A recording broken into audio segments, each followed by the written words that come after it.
시청자 여러분 안녕하십니까? 뉴스데일리 베스트 미네커입니다.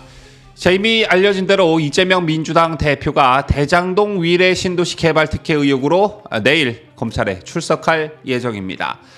지난 10일 성남FC 후원금 의혹으로 조사를 받은 데 이어 이번이 두 번째이지요.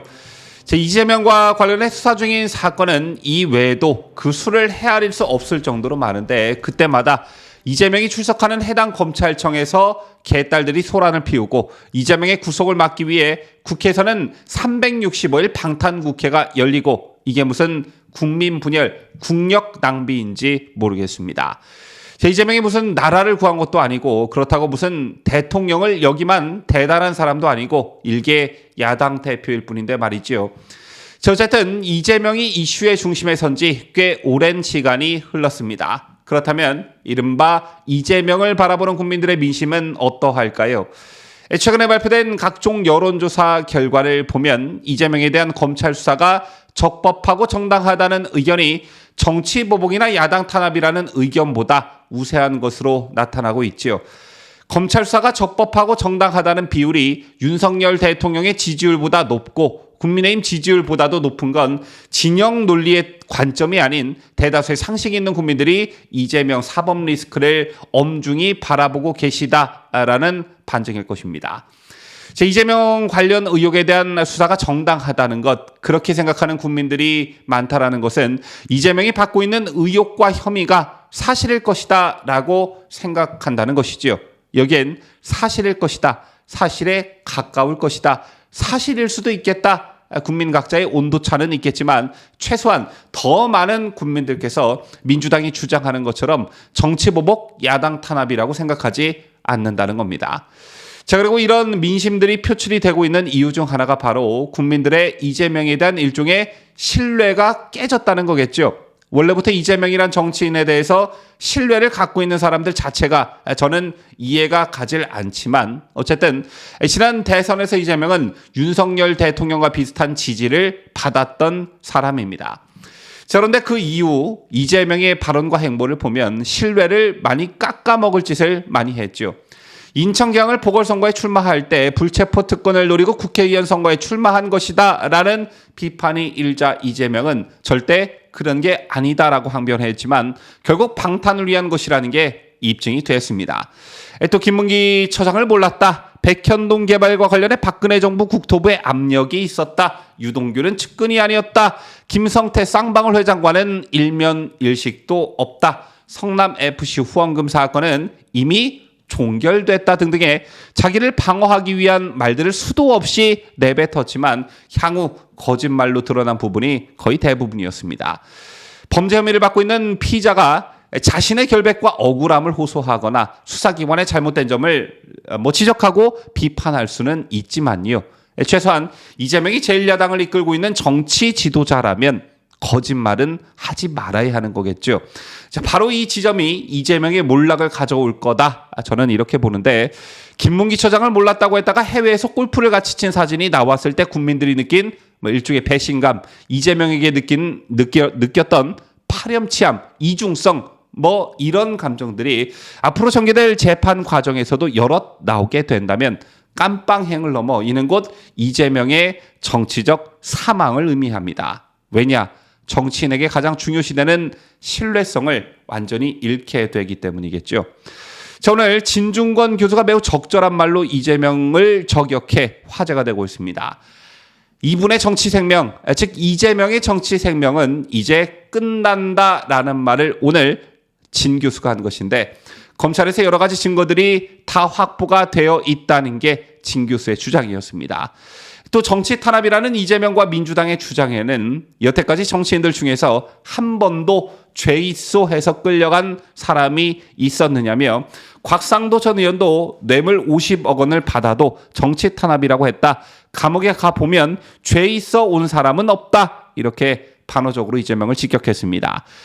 그러면서 진 교수는 민주당이 한심하다는 취지의 말도 덧붙였는데 개인의 리스크, 당과 상관없이 성남시장일 때와 경기지사 때 했던 일로 인해 기소가 된 것인데 왜 당의 운명을 걸고 당까지 수렁으로 끌고 들어가는지 이해가 안 된다며 그 사람 즉 이재명 대표 말을 왜 믿느냐 그분한테 목숨을 걸 경우에 당 전체가 수렁으로 끌려 들어가는데 지금 의원들이 그러는 이유는 자기 정치를 하는 것이라며 강성당원들에게 어필을 하면 공천을 받고 심지어 초선이 최고위원까지 올라가는 걸 봐서 하는 것이라고 분석했습니다.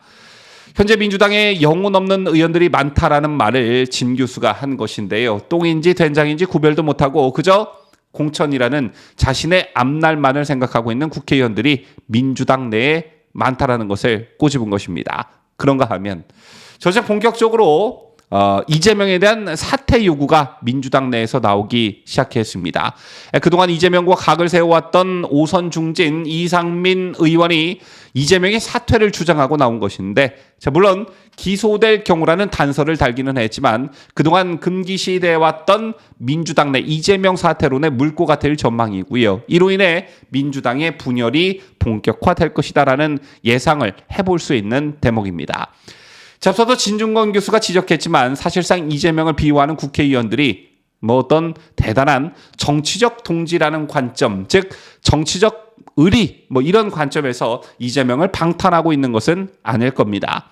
내년 총선에서 어떻게 될지 모른다. 재판이 시작돼도 재판은 길어질 것이고 내년 총선 공천권을 이재명이 쥐게 될지도 모른다는 기대감이 거의 대부분일 것입니다.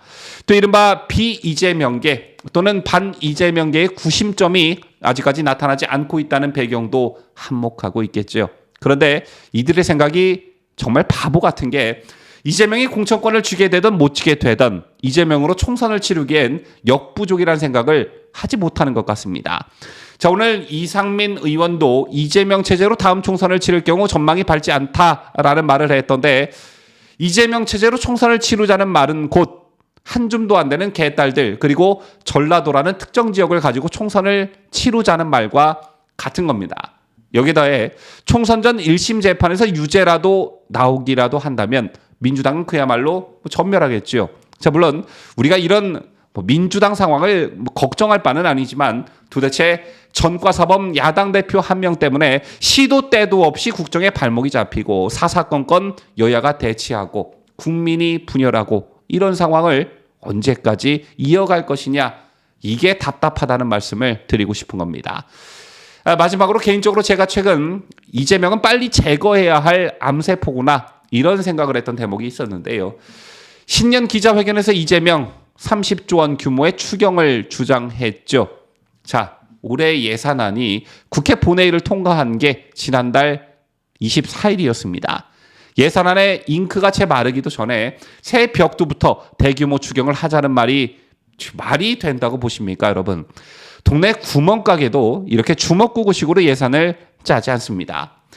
민생에 조그마한 문제가 생길 때마다 이런 식의 선심성 대책으로 재정을 풀어 해결하려고 하면 당연히 나라 국가는 텅텅 비게 되고 그 책임은 반드시 국민들이 지게 되어 있습니다. 재정 적자가 2020년 112조 원, 2021년 91조 원에 달했고요. 작년에도 100조 원을 넘겼습니다. 이로 인해 국가 채무는 2016년 627조 원이던 게 지난해 말에는 1069조 원으로 폭증했습니다. 민주당 정권이 5년간 돈 퍼주기 포퓰리즘으로 나라 빚을 마구 늘려놓은 탓인데 이를 반성하기는커녕 또다시 재정을 풀자니 이게 말이 된다고 보십니까? 또 이게 자신의 사법 리스크를 덮기 위한 정치적 선동행위라고 생각하니 소름이 돋을 뿐인데요. 국회의원과 당대표 자리는 물론이고 민생과 추경까지 방탄에 이용하려는 이재명 이거 가만 놔둬서 되겠습니까? 지금까지 저는 자유대한민국을 수호하는 뉴스데일리 베스트 민앵커였습니다.